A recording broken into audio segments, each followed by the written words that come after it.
Salut à tous, aujourd'hui on va parler de location de voitures, donc plus particulièrement chez Sixt puisque je loue essentiellement mes véhicules chez Sixt. Donc on va parler de la location, qu'est-ce qu'il y a à faire, qu'est-ce qu'il y a à vérifier, qu'est-ce qu'il y a à éviter, plus ou moins les prix, où louer, etc. Allez, on se retrouve tout de suite dans la voiture. Puisque je sors de chez Sixt, je viens de récupérer le véhicule parce qu'on part en vacances. Alors ils m'ont surclassé et pas surclassé, voilà, je vous explique tout, on met le contact, le son est sympa. Voilà. Allez, à tout de suite. Alors, j'ai réservé un véhicule il y a à peu près un mois. Un mois et demi. J'ai réservé la gamme A6 3 litres TDI. Et Sixt m'appelle hier, un peu en catastrophe. Ah, monsieur, on n'a plus de véhicule de votre gamme. Donc, j'avais loué un break qui a quand même un petit peu de bagages. Donc, ils m'appellent, ils me disent on n'a plus votre catégorie, on a regardé partout. Catastrophe, voilà. On n'a plus que une catégorie en dessous, une break. Je vais pas payer pour une catégorie au-dessus alors que... Et elle me dit, oui, sinon on a deux coupés cabriolets. Coupé cabriolet avec un gamin à l'arrière, ça va être compliqué.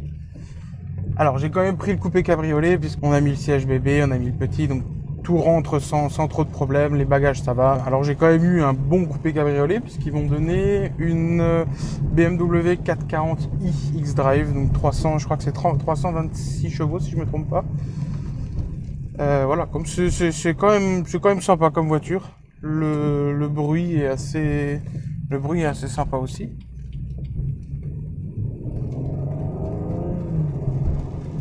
Ça pousse bien, surtout que moi dans la mienne j'ai 220 chevaux, ça change un petit peu quand même. Hein. Alors, parlons de Sixt. Donc je vais vous parler un peu de toutes les différentes locations, qu'est-ce qu'il faut, comment procéder, etc. Alors chez Sixt, j'ai déjà loué dans d'autres agences, chez Europcar, etc. Mais je préfère Sixt parce que ça me correspond un peu plus. Ils ont des meilleurs véhicules, enfin pour moi. Et niveau tarif, je les trouve quand même en dessous. Alors déjà, je loue chez Sixt en Allemagne. Parce qu'en France, les prix c'est n'importe quoi. Pour vous donner un exemple, la A6, là, pour 6 jours, j'ai payé 310 € il me semble, pour 6 jours en Allemagne. Alors qu'en France, on était à 677 €. What the fuck? Donc je loue en Allemagne, les prix sont beaucoup moins chers, la gamme de voitures en général est quand même un peu supérieure, ils ont des véhicules un peu plus haut de gamme. Ils en ont en France aussi. Hein. Voilà, donc rien de plus simple chez Sixt, vous avez soit le site internet, soit l'application. Vous choisissez les dates, vous choisissez l'agence, vous choisissez le nombre de jours. Et vous pouvez louer, vous payez un peu moins cher en ligne, un peu plus cher en agence, si vous voulez payer en agence. Voilà. Après, il y a tout ce qui est options, donc tout risque, pneus, vitres, brise-glace, etc. C'est quand même important, alors pas obligatoirement toute option, mais prenez une franchise un peu plus basse. Moi, en général, je prends les franchises, je crois que c'est 1190 €, et je prends brise-glace et pneus. Ah, quelle route de merde. Je vais passer cette route, je vous en reparlerai tout à l'heure. Oh, qu'est-ce que j'aime ce bruit. Donc l'avantage de chez Europcar, c'est qu'ils ont quelques stations, pas beaucoup, dans certaines villes, qui s'appellent stations sélection. Dans ces stations-là, vous avez des véhicules plus sportifs, plus haut de gamme. Tout ce qui est Golf R, F-Type de chez Jaguar, vous avez des E53 AMG qui sont sympas. Des Range Rover Velar, etc. Vous avez différentes catégories qui sont peut-être un peu plus chères, mais ça reste quand même raisonnable si vous voulez vraiment louer un gros véhicule pour un mariage, pour un essai, voilà. Donc ils ont, je crois que les 3-4 jours, ça doit être 450 ou 500 €, qui est quand même un budget, mais ce qui est quand même raisonnable pour ce type de véhicule. Quand vous louez un véhicule, alors la chose la plus importante, là où il faut vraiment faire attention, je me suis fait avoir tout au début chez Sixt. J'avais loué donc une A6. Donc à partir d'une certaine catégorie. Il me semble que c'est à partir de la catégorie premium. Je crois qu'à partir de la Start and Stop va te faire foutre. À partir de la série 3 de chez BM, toutes les cartes de crédit ne sont plus acceptées. À partir de la série 3 de chez BM, la caution augmente. Donc je crois que ça passe à une caution de 1000 € qui vous gèle sur le compte. Et il faut que vous ayez une carte de crédit. Donc ça veut dire une carte avec la mention crédit et pas la mention débit. Alors c'est rien de spécial, hein. C'est juste que c'est une carte à débit différé. C'est tout. La plupart des gens ont des cartes à débit immédiat, il y a la mention débit dessus. Si vous voulez une carte mention crédit, il faut juste la prendre à mention différée. Ce qui veut dire que quand vous utilisez votre carte bleue, c'est retiré qu'une seule fois à la fin du mois. Alors qu'en débit immédiat, c'est retiré tout de suite sur votre compte. Voilà, c'est tout. C'est que vous avez une plus grosse trésorerie en fait sur le moment. Voilà, donc faites bien attention à ça parce que la première fois je me suis fait avoir, ils m'ont refusé la carte et je partais en vacances, ils m'ont pas donné le véhicule. Donc voilà, je suis parti avec mon véhicule, c'était pas une catastrophe non plus, mais j'aurais préféré avoir un véhicule neuf. Mais bon. Alors ça a été aussi un peu de ma faute, mais ça a été aussi un peu de la faute de Sixt parce que c'est mentionné nulle part. Il faut aller vraiment dans des pages du deep web là, dans des pages bien profondes pour trouver cette mention de carte de crédit, de caution, etc. C'est très mal indiqué.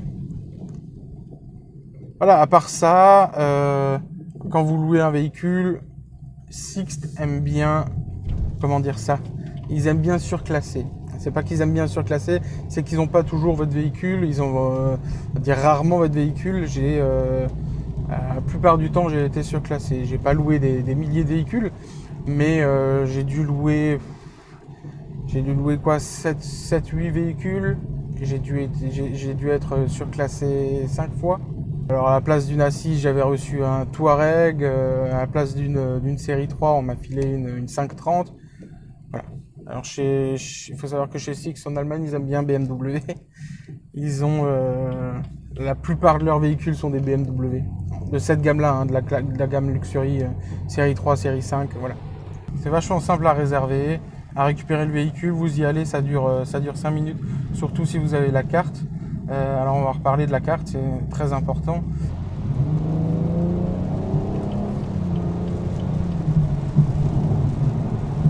Donc vous y allez, vous présentez votre permis de conduire, votre carte d'identité, la carte bleue avec laquelle vous avez payé en ligne ou avec laquelle vous allez payer en agence. Ils n'acceptent pas de liquide, pas de chèque, donc c'est uniquement carte bleue. Et donc ils rendent tout ça, ils vous prennent la caution, enfin ils vous gèlent la caution sur le compte, et ils vous filent les clés, et vous repartez avec. Voilà. Ils vous donnent un petit papier avec le résumé, tous les dégâts qu'il y a déjà sur le véhicule. Donc faites bien attention, avant de partir avec le véhicule, regardez bien que tous les dégâts qui sont sur la feuille sont bien sur le véhicule, qu'il n'y en ait pas de plus. Parce que s'il y en a un de plus et vous revenez et ils vous disent que c'est vous alors que c'était pas vous, ça fait un peu chier parce qu'il y a quand même une caution, etc., etc. Voilà, donc pour en revenir à la carte Sixt est quand même très importante. C'est une carte qui n'est pas payante, mais elle vous donne quand même pas mal d'avantages. Vous avez alors le prix est quand même bien réduit. Si je prends mon exemple, j'étais allé voir sur la page Sixt sans la carte. J'étais à presque 400 € de location de la voiture, alors que au total j'ai payé 310 ou 315. Ça vous fait des énormes économies quand même avec la carte. En plus de ça, j'avais loué le véhicule 5 jours et en 5 jours, ils me proposaient donc tel et tel véhicule. Je crois que c'était 1500 ou 1700 km inclus, alors qu'avec la carte, vous avez kilométrage illimité. Donc n'hésitez vraiment pas à le faire. Et je crois que, alors je sais plus comment je l'avais fait. Est-ce que je l'ai demandé tout de suite? Est-ce que j'ai dû faire la première location pour pouvoir la faire par la suite? Je sais plus. Il me semble que j'avais d'abord loué un véhicule et que j'avais fait la carte par la suite. Faut demander. Ah, donc le plus important, comme dit, c'est la carte. C'est où est-ce que vous récupérez le véhicule. Comme dit, moi j'ai de la chance d'habiter en frontière Allemagne-France. Donc je loue les véhicules en Allemagne. Si vous habitez près de la Belgique, essayez de louer côté belge, côté Espagne, côté Suisse. Bon, Suisse, je sais pas trop. Je connais pas trop les prix. Mais en général, dans les pays frontaliers, c'est beaucoup moins cher. Je comprends pas pourquoi, parce que c'est la même, c'est la même enseigne, c'est la même société. Qui est peut-être une différence de prix, oui, mais qui est du simple au triple, c'est pas normal. Allez, je vous dis à la prochaine. Tchuss. Stop, attendez. Dernière petite chose très importante avant de rendre le véhicule. Faites bien attention de mettre le plein, vraiment. Parce que j'avais ramené le véhicule avec 3/4 du plein. Je cherchais une station essence dans les environs de l'agence Sixt et j'ai pas trouvé. Donc j'y vais, je lui dis voilà, j'ai 3/4 du plein. Et elle me dit attendez, je vais vous sortir une adresse de station essence, allez mettre le plein. Elle a été super sympa de faire ça. Elle m'a dit on prend 4,50 € par litre manquant dans la voiture. Ce qui fait quand même un sacré budget. Donc faites vraiment attention, c'est quand même très important. Il vous donne la voiture avec le plein et vous devez le rendre avec le plein. Si vous voulez pas perdre de l'argent bêtement, pensez à le faire. Je vous dis à la prochaine. La prochaine vidéo sur la chaîne sera sûrement l'essai routier et la présentation de la voiture. Donc la BMW 440i X-Drive. Vous pouvez mettre un pouce bleu, vous abonner à la chaîne, vous abonner à la chaîne secondaire aussi qui est dans la description et partager la vidéo. Allez, je vous dis à la prochaine. Salut.